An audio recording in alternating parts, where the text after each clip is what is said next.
বাংলাদেশ জাতীয়তাবাদী যুবদল সংগ্রামী সদস্য সচিব ছোট ভাই। এই দেশের যে স্বৈর শাসক ফেরাউনকে হার মানিয়েছে, নমরুদকে হার মানিয়েছে। দীর্ঘদিন যাবৎ বাংলাদেশে গণতন্ত্র নেই। বাংলাদেশের মানুষ ভোট দিতে পারে না, দিনের ভোট রাতে হয়ে যায়। ভোট দিতে গেলে বলে আপনার ভোট হয়ে গেছে, ভোট কেটে নেয়। মানুষ ক্যান্ডিডেট পায় না ভোট দেওয়ার। শতকরা 5 ভাগের বেশি কোনো মানুষ সেই ভোট কেটে যায়নি, কোনোদিন যায়নি। বাংলাদেশের মানুষ 14 সাল থেকে 24 সাল পর্যন্ত আমরা ভোট দিতে পারিনি। আমাদের সেই বাড়ানোর ভোটের অধিকার, বাক স্বাধীনতা, আমাদের সাংবাদিক ভাইরা এখানে আছেন, আমি তাদেরকে স্বাগত জানাই, অভিনন্দন জানাই, ধন্যবাদ জানাই। আমাদের সাংবাদিক ভাইদের একটি অংশ অত্যন্ত ঘৃণিত ভূমিকা রেখেছেন, কিন্তু অনেক সাংবাদিক ভাই তারা বীরত্বের পরিচয় দিয়েছেন। ঢাকার আন্দোলনে 5 জন সাংবাদিক ভাই শহীদ হয়েছেন।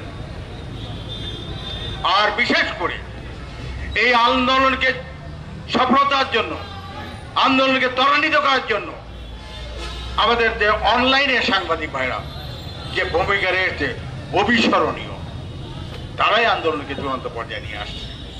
আমাদের শিক্ষা নিতে হবে শেখ হাসিনার কাছ থেকে। কথায় কথায় যিনি তিরস্কার করতেন, হিংসাত্মক বক্তব্য দিতেন, আমার প্রিয় নেত্রী, দেশ নেত্রী বেগম খালেদা জিয়া, তাকে মিথ্যা মামলায়, যে মামলার কোনো অস্তিত্ব নেই, সেই মিথ্যা মামলায় 17 বছর সাজা দিয়ে অন্যায়ভাবে তাকে কারাগাররুদ্ধ রেখেছিলেন। তার পরিবার বারবার দলের পক্ষ থেকে আবেদন জানানো হয়েছে, তার চিকিৎসা প্রয়োজন, মূর্ছ রোগী, যে কোনো মুহূর্তে মারা যেতে পারেন, কিন্তু তার চিকিৎসার সে সুযোগটিকে দেওয়া নেই। আল্লাহ তাআলার অশেষ মেহেরবানি, দেশ নেত্রী বেগম খালেদা জিয়া আমার মনে হয় জীবিত আল্লাহ এভাবেই এ কারণে রেখেছিলেন যে বেগম খালেদা জিয়া, তোমাকে জীবিত এই জন্য রাখা হয়েছে, তুমি সচক্ষে শেখ হাসিনার করুণ পরিণতি তুমি দেখতে পাবা। কথাই কথা বলতো, আমি দেশ ছেড়ে যাব না। কেন মামনি পালাইলা? কেন ভাত রান্না করে ভাতটা খাইতেও পারলা না? শাড়ির নিচে যেটা যে করো পেটিকোটটা, সেটাও করার সময় পেলে না। এটা কি এমনি এমনি হয়? এটা হলো একমাত্র আল্লাহর আরশ কেঁপে গিয়েছিল, তার উপরে গজব নাযিল হয়েছে। সারা বিশ্বে উনি অহংকার করতো, বাংলাদেশের সব মানুষ আমার, বাংলাদেশের সব মানুষ তোমার। ওই গোপালগঞ্জের কাছে ছাড়া তোমার সাথে কোনো লোক নাই।